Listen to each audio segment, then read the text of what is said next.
ఈ సమయంలో ఒక కీర్తన పాడుకుందాం. కీర్తన అయిన తర్వాత దేవుని వాక్య ధ్యానంలో మనం వెళ్దాం. ఆంధ్రక్రైస్తవ కీర్తన పుస్తకంలో నుండి మా అందరికి వచ్చిన కీర్తన యెహోవా గద్దె ముందట జనంబులారా మ్రొక్కుడి అనే కీర్తన. అందరం కలిసి ప్రభువును స్తుతిస్తూ యెహోవా గద్దె ముందట జనంబులారా మ్రొక్కుడి అనే కీర్తన చప్పలు కొడుతూ దేవుని స్తుతిస్తూ కీర్తన పాడుకుందాం. యెహోవా గద్దె ముందట జనంబులారా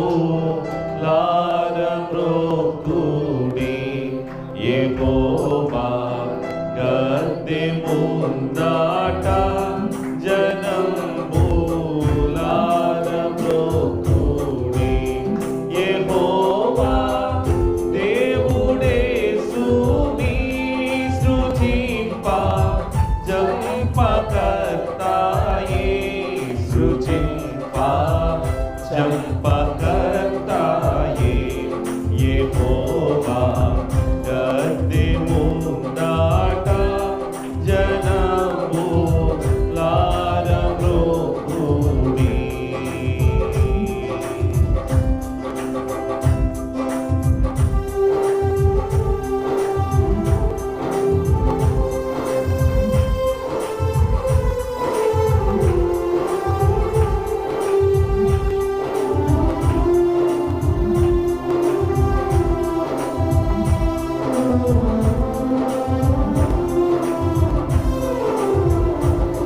స్వశక్తి చేతనాయాని మమ్మును సృజించె మట్టిచే, స్వశక్తి చేతనాయాని మమ్మును సృజించె మట్టిచే, భ్రమించు రీతిగా తపంగా మళ్ళీ చేర్చెను, తపంగా మళ్ళీ చేర్చెను, యెహోవా గద్దె ముందట జనంబులారా గురించి నేను ఇప్పుడు మాట్లాడుతున్నాను. పరీక్ష అనగానే అందరికీ భయమే. పరీక్ష అనగానే ఎలాగా, ఏంటి, ఎలా చేయాలి, ఏం చేయాలి అనేటువంటి ఆందోళన మనకుంటుంది. ఈ రోజున దేవుడు పెట్టినటువంటి ఒక పరీక్ష, ఆ ఎగ్జామ్ను గురించి నేను మీతో మాట్లాడుతున్నాను. మన యొక్క జీవితంలో ఈ కువైట్ దేశంలోని మీ అందరూ కూడా ఎవరైతే పరవాసులకు వచ్చారో వారి యొక్క జీవితంలో అనేకమైన పరీక్షలు కనబడుతున్నాయి.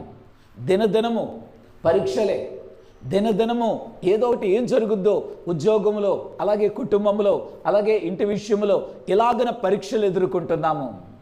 దేవుని యొక్క సన్నిధానములోకి వచ్చిన మనందరం కూడా దేవుడు మనలను పరీక్షలోనికి పంపిస్తారు. దేవుని యొక్క పరీక్ష పరిశోధన ఉన్నది. తన భక్తుడైన అబ్రహాము గారిని ఏ విధంగా దేవుడు పరీక్షించారో ఆటంకాలు కలిగాయి, అడ్డులు కలిగాయి. కాబట్టి అమ్మ, ఇక్కడ రాగానే మేము మీ దగ్గరికి వచ్చే ముందు ఒకరి దగ్గరికి వెళ్ళి ప్రార్థన చేసి వచ్చాం. అమ్మకి కాలుకి ఆపరేషన్ జరిగింది. ఇలాగనయ్యా నేను నడవలేకపోతున్నాను, రాలేకపోతున్నాను అని ఆమె బాధపడుతుంది. కుటుంబ జీవితంలో, మనం ఈ లోక జీవితంలో, ఆత్మీయ జీవితంలో పరీక్ష ఎదుర్కొండగా అనేకమైన ఆటంకాలు కలుగుతున్నాయి.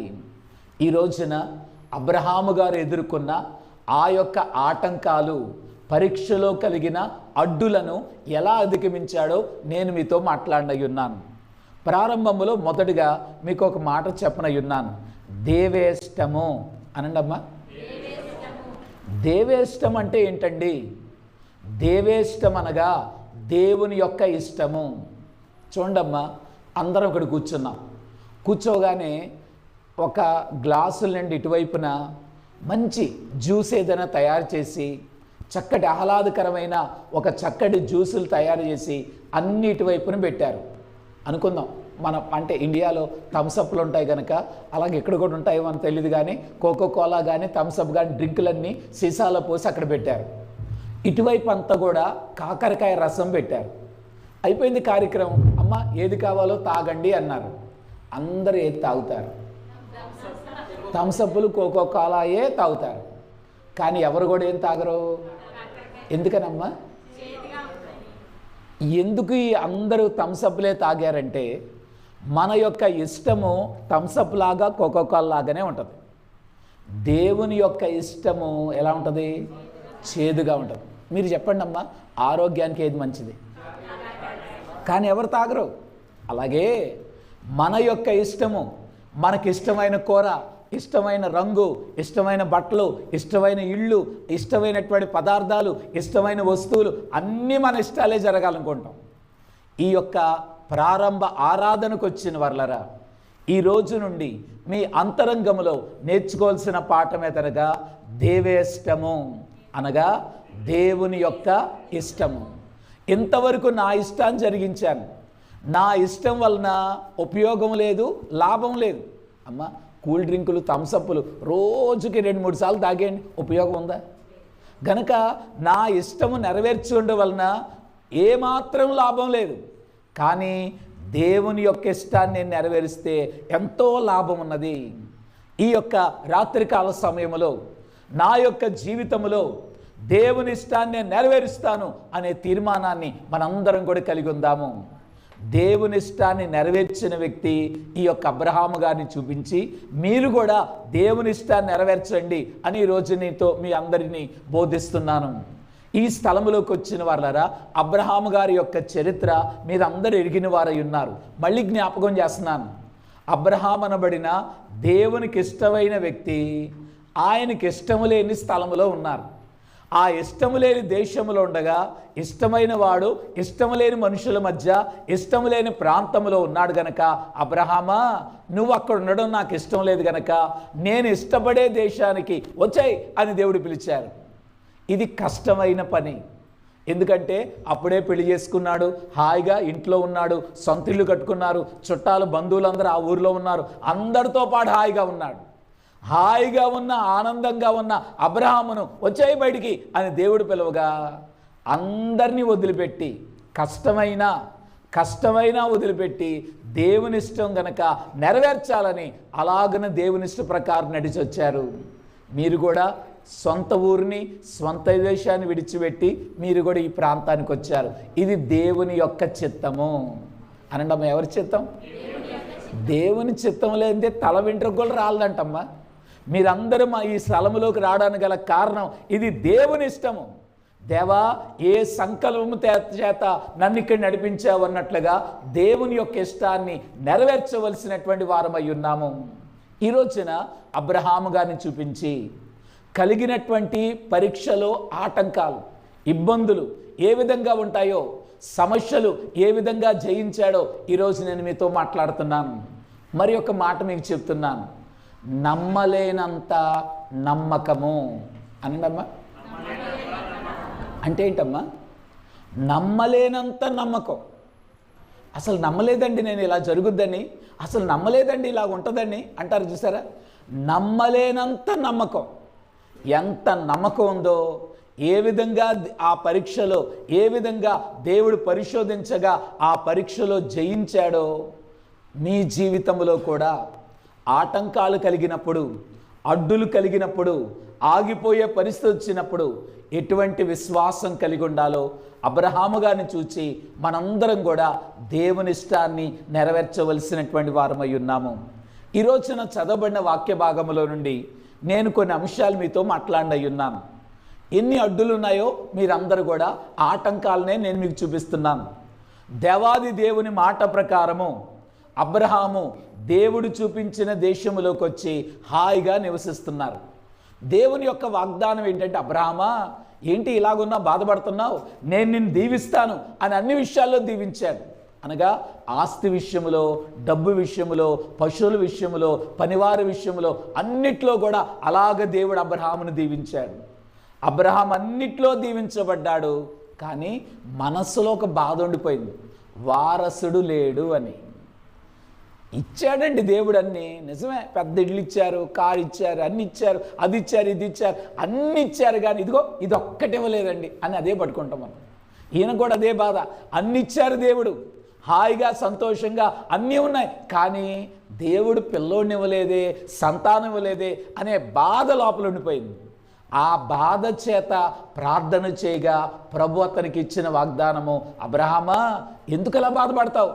పైన ఆకాశ నక్షత్రములను చూడు, కింద ఇసుక రేణువులను చూడు, ఇంత విస్తారంగా నీకు నీ సంతానాన్ని నేను ఇవ్వబోయినాను, ఇంత విస్తారంగా వారసులను సంతానమును భాగ్యాన్ని ఇవ్వబోతున్నాను కనుక భయపడొద్దు అని దేవుడు వాగ్దానం ఇచ్చారు.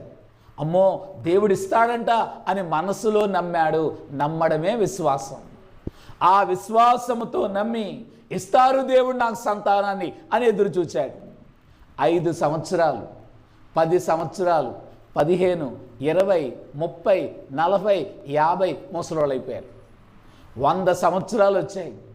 100 సంవత్సరములు వయసు రాగా, అంత వయసులోకి అతను రాగా ఇంకేముంది, ముసలోళ్ళు అయిపోయాం.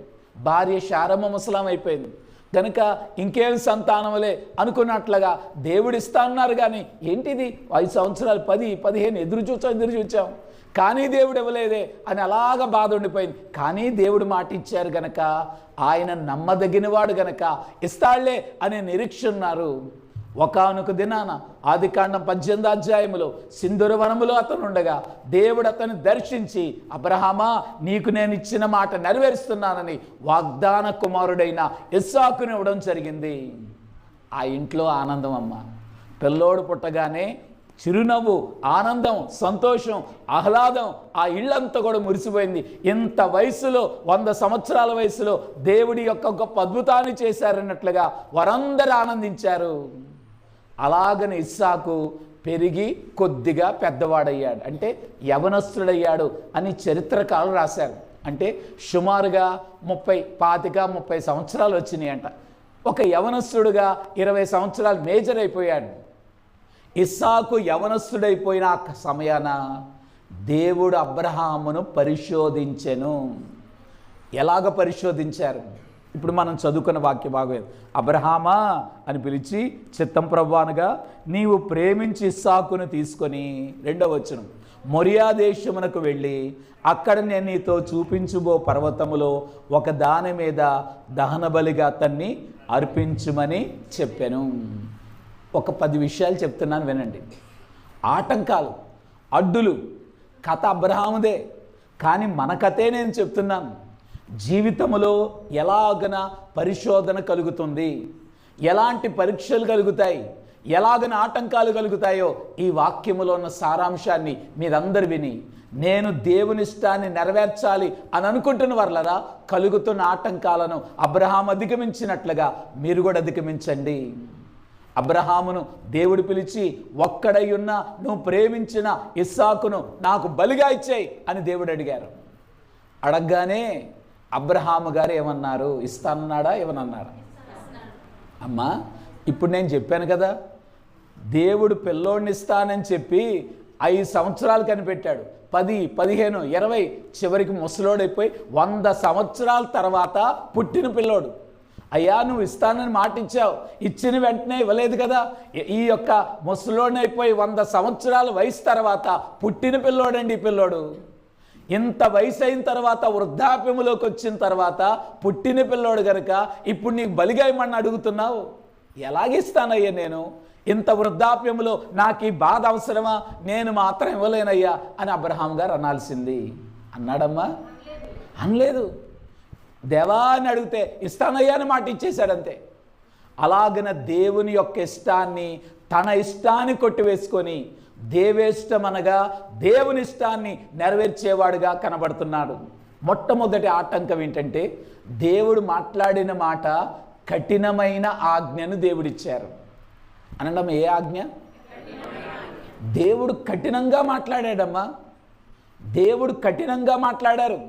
మనం అందరం కూడా ప్రేమ కలిగిన దేవుడు, జాలి కలిగిన దేవుడు, ఆయన మన ఎడల కృప కలిగిన దేవుడు, కనికరం కలిగిన దేవుడు అని ఇలా చెప్పుకుంటుంటే, నీ ఒక్కడయ్యున్న కుమారుణ్ణి ఎవరినైతే నువ్వు ప్రేమించావో పిల్లోడిని నాకు బలిగా ఇవ్వు అని దేవుడు అడిగాడు.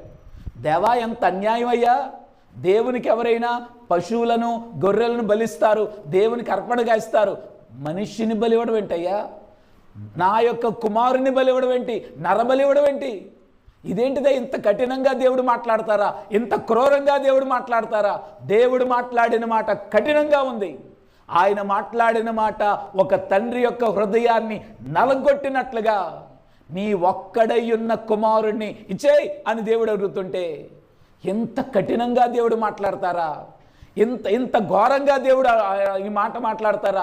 మనుషుడు ఏంటండి, నా కుమారుడు ఎవడంటండి, దేవా ఇంత కఠినంగానూ ఉంటావు నేను అనుకోలేదు దేవా, నేను మాత్రం మా అబ్బాయిని ఇవ్వను, ఒక్కడయ్యున్న నా కుమారుని ఇచ్చే ప్రసక్తి లేదయ్యా అని ఇలాగున దేవునికి ఖచ్చితంగా అలాగ మాట్లాడాల్సింది. కఠినంగా దేవుడు మాట్లాడినా అంగీకరించాడా, అంగీకరించలేదా? అంగీకరించాడు. ఇది మొదటిది. దేవుడు మాట్లాడిన మాట కఠినంగా ఉన్నప్పటికీ, దేవా నా చేతులతో నేను ఎలా బలిస్తానయ్యా? నువ్వే అంటున్నాడు దేవుడు వాక్యంలో, అబ్రహామా నీ ఒక్కడైన కుమారుని నువ్వు తీసుకెళ్ళి బలివు నాకంటున్నాడు. అయ్యా సరే, బలివ్వడం అనేది నేను మాట ఇచ్చాను కనుక బలిచ్చేస్తాను, పిల్లోని తీసుకెళ్ళి ఎవరో ఒకరిని బలిచ్చేస్తే కుదురుదు కదంటే కుదరదు. నీ స్వహస్తములతో నీ చేతులతోటే బలివ్వాలని దేవుడు. నా చేతులు ఎలాగొస్తాయి దేవా, నేను ఇవ్వలేను దేవా అని అలాగని మాట్లాడాల్సింది. నేను చేయలేనివన్నీ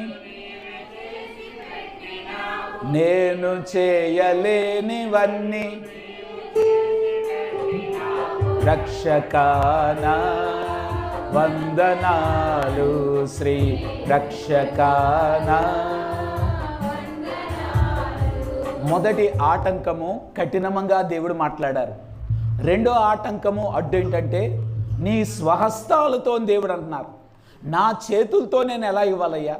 చిన్నప్పుడు పుట్టినప్పుడు అల్లారముద్దుగా ఎత్తుకున్నానయ్యా, ఆడించానయ్యా, అన్నం తినిపించానయ్యా, ఎత్తుకొని తిప్పాను, స్నానం చేయించాను, ఆ పిల్లోడిని ఆడించాను, ఇన్ని పనులు నా చేతులతో చేశానే.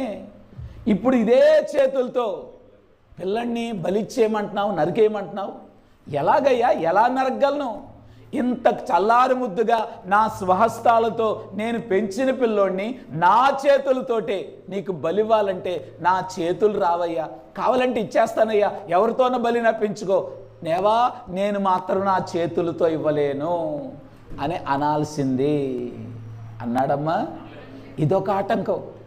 మొదట కఠినంగా దేవుడు మాట్లాడితే ఈ ఇవ్వలేనయ్యా అనాల్సింది, అక్కడ సరే అన్నాడు. ఇప్పుడు స్వహస్తాలతో ఆటంకం కలగ్గా ఆ ఆటంకాన్ని అడ్డును కూడా అధిగమించి దేవా నేను ఇవ్వడానికి రెడీ అన్నట్లుగా అలాగన తన భార్యకి పనివారందరూ రెడీ చేసి ఇంట్లో ఏమని చెప్పాడంటే, ఇగో మొరియా పర్వతానికి వెళ్ళాలి, 3 రోజుల ప్రయాణం, దగ్గరలో కాదు దూరంగా 3 రోజుల ప్రయాణం చేయాలి, అక్కడికి వెళ్ళి అక్కడ మొరియా పర్వతం మీద పిల్లోని బలిగా అర్పించాలి. ఈ యొక్క ప్రయాణానికి తన భార్య అడిగింది, అయ్యా ఎక్కడికి వెళ్తున్నారంటే, ఇదిగో దేవునికి ప్రార్థన చేయడానికి, బలివ్వడానికి, దేవునికి అర్పణ ఇవ్వడానికి వెళ్తున్నాం. మరి పిల్లోడు ఎందుకని అడిగింది. వస్తాడులే, పిల్లోడు ఖాళీగా ఉంటున్నాడు కదా ఎందుకులే అని పరివారిని గాడిదని అన్ని రెడీ చేసుకొని పిల్లోని కూడా తీసుకెళ్ళి, మరి ఎందుకు వదిలే పిల్లోడిని అంటున్నావా అనగానే, లేదు లేదు లేదు, మేము దేవునికి అక్కడ ప్రార్థన చేసి దేవుని స్తుతించి కార్యక్రమం చూసుకొని మళ్ళీ పిల్లోడిని తిరిగి తీసుకొస్తాను అని భార్యకి ఏం చేశాడమ్మా, మాట ఇచ్చాడు.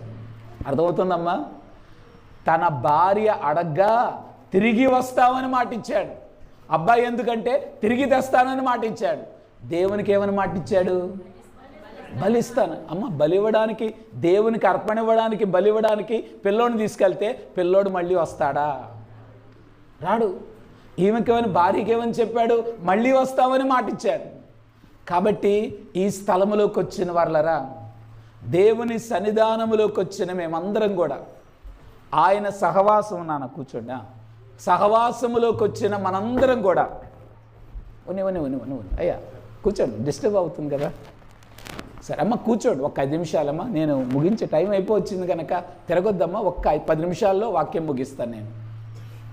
నేను చేయలేనివన్నీ పెట్టినావు, నేను చేయలేనివన్నీ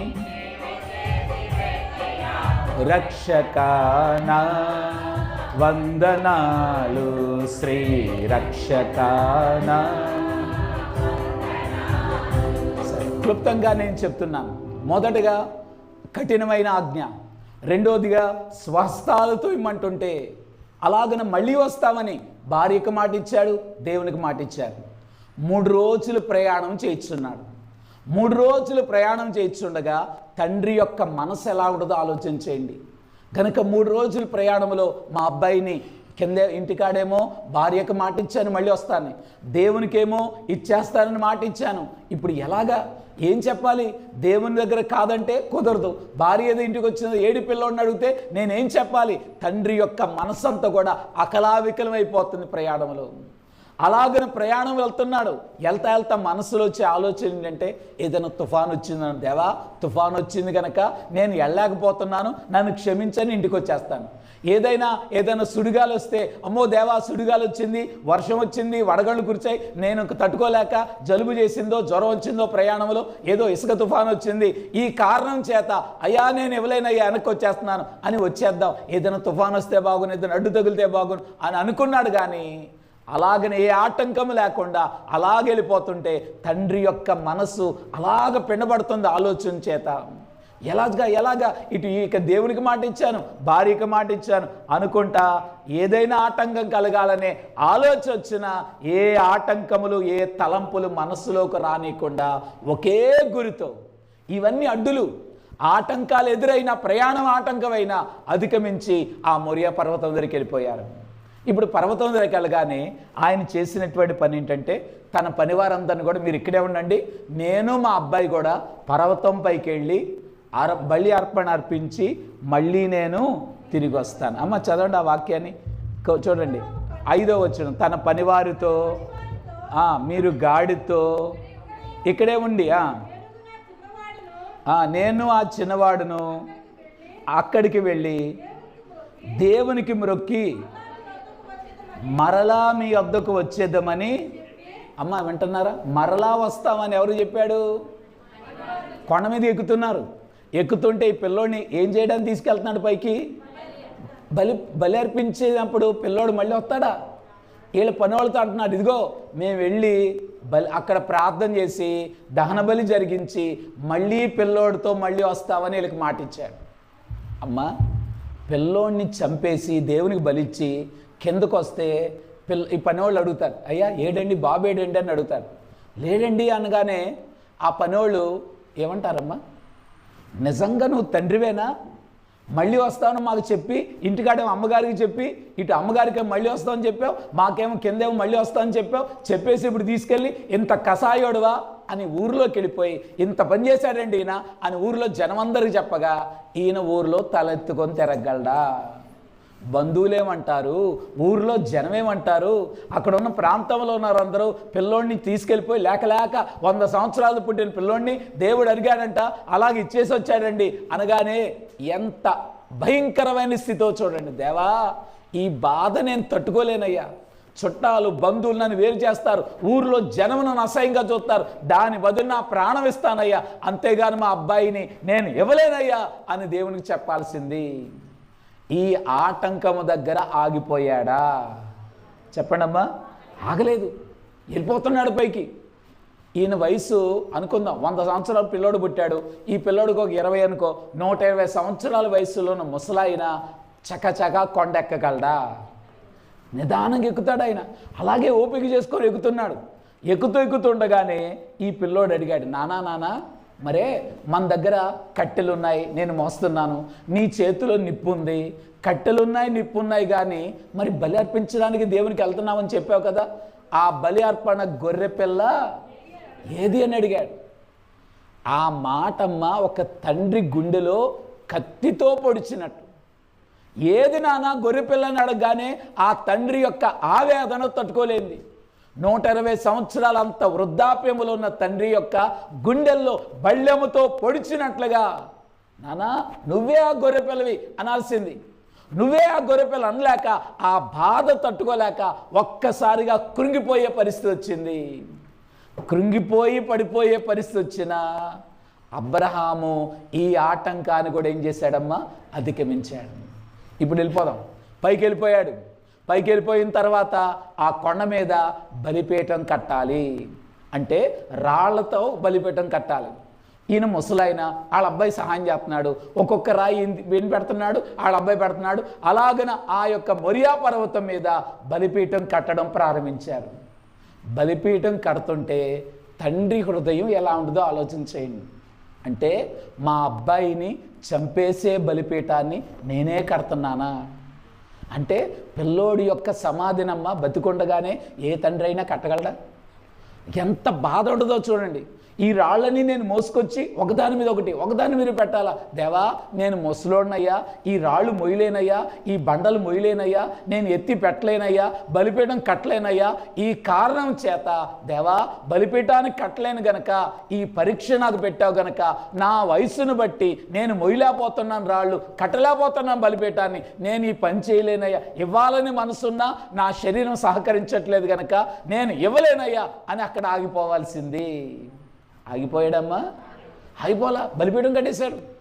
బలిపీఠం అంతా కట్టేసిన తర్వాత అబ్బాయి దగ్గర కర్రలు తీసుకొచ్చాడు, కట్టెలన్నీ కూడా దాని మీద పేరుస్తున్నాడు.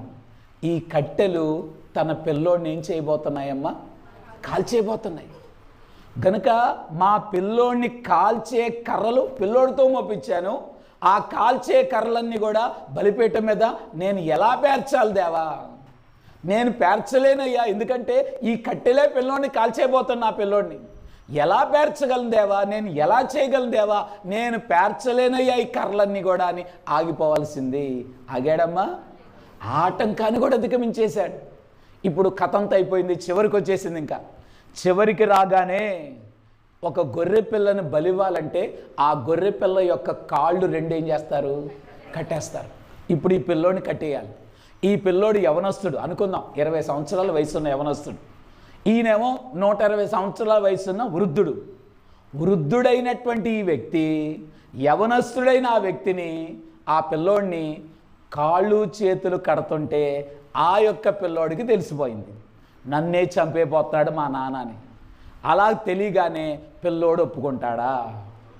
ఇది ఆటంకం. ఒక్కొక్క ఆటంకం పెరిగిపోతుంది. నానా, అమ్మకి చెప్పకుండా నన్ను ఒంటరిగా తీసుకొచ్చి నన్ను మోసం చేసి బలివిడాన్ని తీసుకొచ్చావా? ఇదేం గౌరవం నాన్న?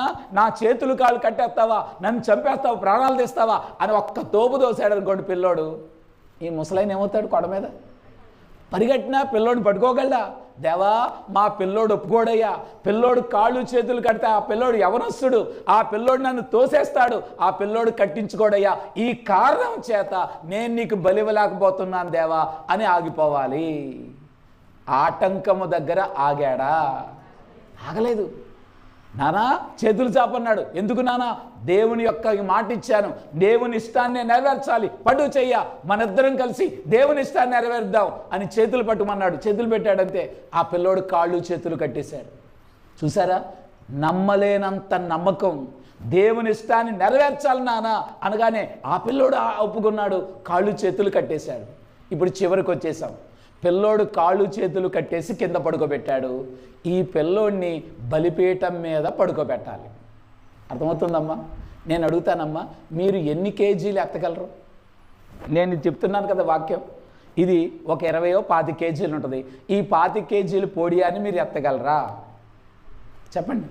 ఎత్తలేరు. 20 సంవత్సరాల వయసు ఉన్న పిల్లోడు ఎంత బరువు ఉంటాడు?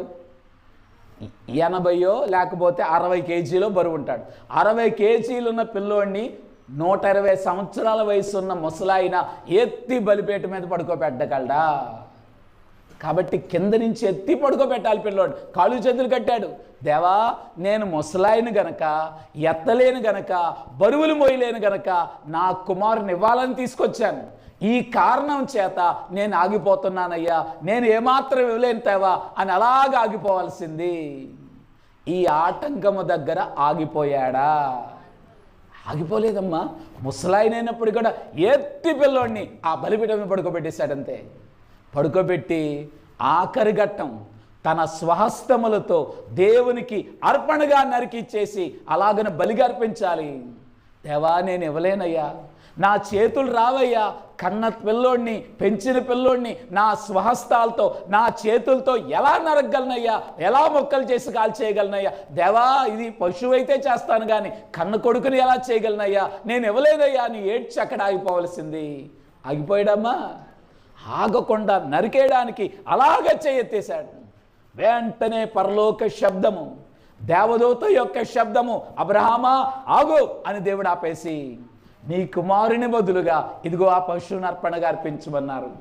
ఈ స్థలములోకి వచ్చిన వాళ్ళరా ఒక్కొక్క దగ్గర ఆటంకమే గనుక కఠినమైన ఆజ్ఞ ఒక ఆటంకము, స్వహస్తాలతో ఇవ్వడం ఒక ఆటంకము, ప్రయాణములో ఒక ఆటంకము, అలాగే పనివారి దగ్గర ఆటంకము, ఎక్కుతుండగా కుమారుని మాట్లాడిన మాట ఒక ఆటంకము, తన యొక్క వయసు ఒక ఆటంకము, బలిపీఠం ఒక ఆటంకం, కట్టడం కట్టెలు పేర్చడం ఆటంకము, అలాగే కట్టేయడం ఒక ఆటంకము, పడుకోబెట్టడం ఎన్ని ఆటంకాలున్నా అబ్రహాము అధిగమించి దేవుని ఇష్టాన్ని నెరవేర్చాడు. మంచి మార్గమున, అయ్యగారు రాసిన పాటలో మంచి మార్గమున మాటి మాటికి ఆటంకాలు కలుగును అనంటే, మంచి మార్గమున చేరి జీవించడనే కీర్తనలో మంచి మార్గమున మాటి మాటికి ఏం కలుగుతాయి? ఆటంకాలు అన్ని అబ్రహాంకు. ఎన్ని ఆటంకాలున్నా దేవుని యొక్క ఇష్టాన్ని నెరవేర్చాడు. చివరిగా నేను ముగింపులోకి వచ్చాను కనుక 2 మాటలు చెప్పి ముగిస్తాను. ఇంటర్వ్యూ చేద్దాం. ఇంటర్వ్యూ చేస్తారు కదా టీవీలో, ఏమండి అబ్రహాం గారండి ఏంటండి అంత నమ్మకం, ఎలాగా ఇన్ని ఆటంకాలు అధిగమించి దేవునికి ఇష్టడైపోయారు, ఆయన ఇచ్చిన మాటను నెరవేర్చాను, అందరూ కూడా చాలా గొప్ప అయినవి, అసలు ఏంటి, ఎలా నమ్మగలిగారు, ఏంటంటే అసలు అంత నమ్మకం ఏంటంటే, నమ్మలేనంత నమ్మకం ఎలా కలిగిందంటే, దేవుడు నాకు ఇచ్చిన వాగ్దానమును పట్టుకున్నాను. దేవుడు నీకు ఇచ్చిన వాగ్దానాన్ని పట్టుకోనండి. బైబిల్ గ్రంథంలో అనేక వాగ్దానాలు రాయబడ్డాయి. ప్రభు నీ జీవితంలో ఏ వాగ్దానం ఇచ్చారో ఆ వాక్యమును గట్టిగా పట్టుకోనండి. అబ్రహాము చేసినటువంటి పని ఏంటంటే, దేవుడిచ్చినటువంటి మాట వాగ్దానమును పట్టుకున్నాడు. ఏంటండి దేవుడు నీకు ఇచ్చిన మాట? అబ్రహామా నన్ను పిలిచి ఆకాశ నక్షత్రములంతా ఇసుక రేణువులంతా విస్తారమైన సంతానం జనాంగాన్ని ఇస్తానని దేవుడు నాకు మాట ఇచ్చారు గనక, దేవుడిచ్చిన మాట తప్పని దేవుడు, ఆయన మాట తప్పని దేవుడు గనక నాకు ఇచ్చిన మాట ప్రకారం ఒకవేళ గనక ఈ పిల్లోడిని చంపేసి కాల్చేసి బూడిదైపోయినా సరే ఖచ్చితంగా దేవుడు మళ్ళీ బతికిస్తాడు. ఆ పిల్లోడిని బతికి నాకు ఇవ్వాల్సింది ఆ పిల్లోడిని. ఎందుకంటే ఈ పిల్లోడు వాగ్దాన కుమారుడు గనక, ఈ పిల్లోడు ద్వారా ఇంత విస్తారమైన జనాంగం రాబోతుంది అని దేవుడు మాట ఇచ్చాడు గనక, ఈ పిల్లోడు గనక చనిపోతే దేవుడిచ్చిన మాట కొట్టేసినట్టు అయిపోద్ది. దేవుడు మాట తప్పుతాడా? మాట తప్పని దేవుడు గనక ఆయన ఇచ్చినటువంటి మాటను నెరవేరుస్తాడు గనక, నేను ఆ పిల్లోడిని చంపేసి కాల్ చేసిన బూడిదలో నుండి పిల్లోడు మళ్ళీ నాకు వస్తాడు అనే విశ్వాసం నాకుంది, నమ్మకం నాకుంది అని ఈ రోజున ఆయన సెలవిచ్చే మాట ఉన్నాడు. రెండోదిగా చూసినట్లయితే విధేయత. దేవుని యొక్క మాటకు విధేయుడయ్యాడు. ఈ స్థలములోకి వచ్చిన వాళ్ళరా విశ్వాసము నేర్చుకోనండి. దేవుని వాక్యమునందు విశ్వాసం కలిగి ఉండండి, ఆ నమ్మకం కలిగి ఉండండి. దేవుడు నా ఎడల గొప్ప కార్యం చేస్తాడు అనే నమ్మకం కలిగి ఉండండి. రెండోది, దేవుని వాక్యానికి మనం విధేయులుగా ఉందాము. ఎంత విధేయత అంటే, ఇప్పుడు నేను చెప్పాను కదమ్మా, దేవుడు చెప్పిన పని తేలికైన పని కాదు, కష్టమైన పనే. దేవుడు చెప్పిన పని కష్టమైన పని, ఇంకా చెప్పాలంటే ఇష్టం లేని పని. ఏ తండ్రి కూడా, మరి ఏ తల్లిదండ్రులు కూడా పిల్లల్ని బలిమ్మని దేవుడు అడిగితే అది చాలా కష్టం. కష్టమైన పనిని దేవుడు చెప్పాడు, ఇష్టం లేని పనిని దేవుడు చెప్పాడు. కష్టమైన పనైనా ఇష్టం లేని పనైనా దేవుని యొక్క ఇష్టాన్ని నెరవేర్చాలని తన ఇష్టాన్ని కొట్టేసుకొని దేవేష్టముగా దేవుని ఇష్టాన్ని నెరవేర్చిన వాడై ఉన్నాడు గనక మీ జీవితంలో కూడా అటువంటి విధేయత కలిగి ఉందాము. మూడోదిగా అమ్మ, దేవుని మీద ఉన్న ప్రేమ అనండి. ఎవరి మీద? ఎంత ప్రేమ అంటే, ఈ పరీక్ష, ఈ ఎగ్జామ్ ఎందుకొరకంటే, పరీక్ష ఎందుకు పెట్టారంటే, దేవుడు పెట్టారంటే, అబ్రహామా నీకు నీ కుమారుడంటే ప్రేమ లేకపోతే నేనంటే ప్రేమ తెలిసే అన్నాడు దేవుడు. ఎవరి మీద ఎక్కువ ప్రేమ? బిడ్డ మీద ఎక్కువ ప్రేమ, దేవుని మీద ఎక్కువ ప్రేమ తేల్చు అని దేవుడు అడిగాడు. అమ్మ అదే మాట మిమ్మల్ని అడిగితే, ఎవరి మీద నీకు ఎక్కువ ప్రేమ? దేవుని మీద ప్రేమ ఉందా, కుమారుని మీద ప్రేమ ఉందా తేల్చు అబ్రహాము అన్నారు. అబ్రహాము యొక్క జీవితంలో, దేవా నీ ఎదుట నాయన నిన్ను బట్టే పిల్లోడు వచ్చాడు గనక నాకు నా కుమారుని ప్రేమించే కంటే, 100 సంవత్సరాల వయసులో పుట్టిన కుమారుడు నిజమే, నా కుమారుని ప్రేమించే కంటే దేవా నిన్నే నేను ఎక్కువ ప్రేమిస్తున్నాను. దేవుని యొక్క ప్రేమ గొప్పది. అని నిరూపించి పరీక్షలో గొప్పగా పాస్ అయ్యాడు. దేవుని ప్రేమ ఇదిగో జనులార భావంబు నంతెలియరే, కేవలము నమ్ముకొనినా పరలోక జీవంబు మనకబ్బును, పరలోక జీవంబు మనక. కాబట్టమ్మా దేవుని అంతగా ప్రేమించాను నేను, దేవుడంటే నాకు అంతగా ఇష్టమయ్యా, దేవా నీ తర్వాతే మా పిల్లోడు, నీ తర్వాతే నా కుటుంబం అన్నట్లుగా దేవుని ఎడల అటువంటి ప్రేమ గౌరవాన్ని కలిగి ఉన్నాడు గనక నమ్మలేనంత నమ్మకాన్ని చూపించాడు. అనడం ఏ నమ్మకం?